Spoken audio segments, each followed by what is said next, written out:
அல்ஹம்துலில்லாஹி ரப்பில் ஆலமீன் வ நஸல்லி அலா ரசூலில் கரீம் அம்மா பஅத்.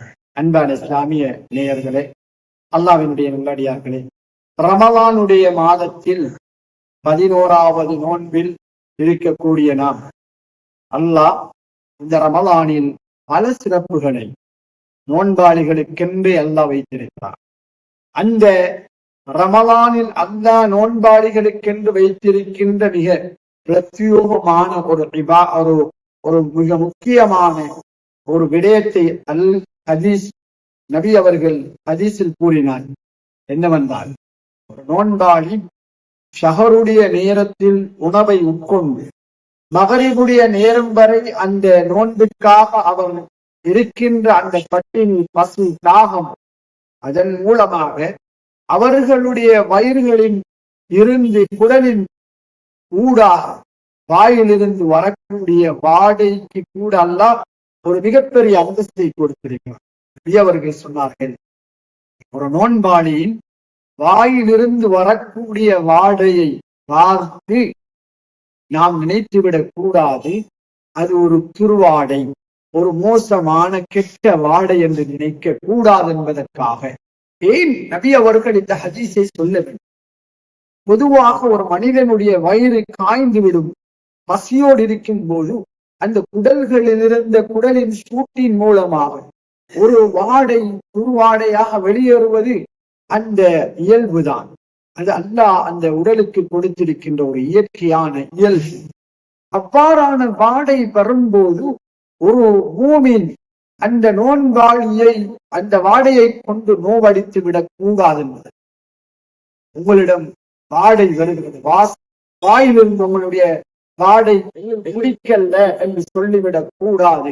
அதனால் அந்த நோன்பாளி மனதால் நொந்து விடுவான் என்பதற்காக, அதை புரிந்து கொள்ள வேண்டும் என்பதற்காக அந்த ஹதீஸ் இஸ்லாம் இறை தூதர் தெளிவுபடுத்தினார்கள். எப்படி சாதாரணமாக அல்ல, நபி அவர்கள் சொன்னார்கள், சுவர்க்கத்தில் அல்லாஹ் நறுமணங்களை, பல வகையான நறுமணங்களை வைத்திருக்கிறான். அதிலே ஒரு நறுமணத்தின் உயர்ந்த நறுமணம் தரக்கூடிய ஒரு பொருள்தான் கஸ்தூரி என்று சொல்லக்கூடிய நறுமணம். நபி அவர்கள் சொன்னார்கள், சொர்க்கத்தில் அல்லாஹ் வழங்கும் கஸ்தூரியினுடைய நறுமணத்தை விடவும் உயர்ந்த ஒரு வாடைதான், ஒரு வாசம்தான் இந்த நோன்பாளியினுடைய வாயில் இருந்து வரக்கூடிய நோன்பின் காரணமாக வரக்கூடிய வாடை என்று அதனுடைய அந்தஸ்தை விளங்கப்படுத்தினார்.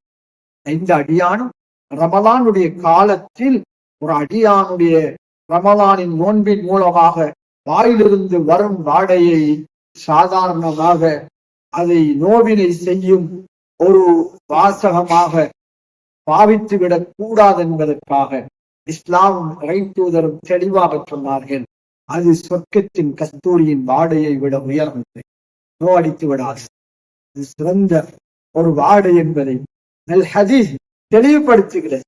காரணம், நாம் அடுத்தவருடைய முகத்தில் பேசுபவர்களாக இருந்து நோன்பாளியினுடைய மனதை புண்படுத்தி விடக் கூடாது என்பதற்காக இஸ்லாம் தடை விதிக்கிறது. அதை நீங்கள் சாதாரணமான வாடையாக எடுக்க வேண்டாம், அது சொர்க்கத்தின் கஸ்தூரியின் வாடை. அன்பானவர்களே, அன்புள்ளம் கொண்டவர்களே, யாரையும் இவ்வாறான சூழ்நிலையில் நமக்கு ஏற்பட்டால் அவங்களோட வாயிலிருந்து வார வாடையை தவறாக பேசி அவர்களுடைய உள்ளங்களை உடைத்து விட வேண்டாம். அது அல்லாஹ்வினால் கண்ணியப்படுத்தப்பட்ட வாடை என்பதை புரிந்து வாழ்வோம். அல்லாஹ் நம் அனைவரைகளை புரிந்து கொண்டு சொர்க்கவாதிகளாக ஆக்குவானாக. அஸ்ஸலாமு அலைக்கும் வரஹ்மத்துல்லாஹி வபரகாத்துஹு.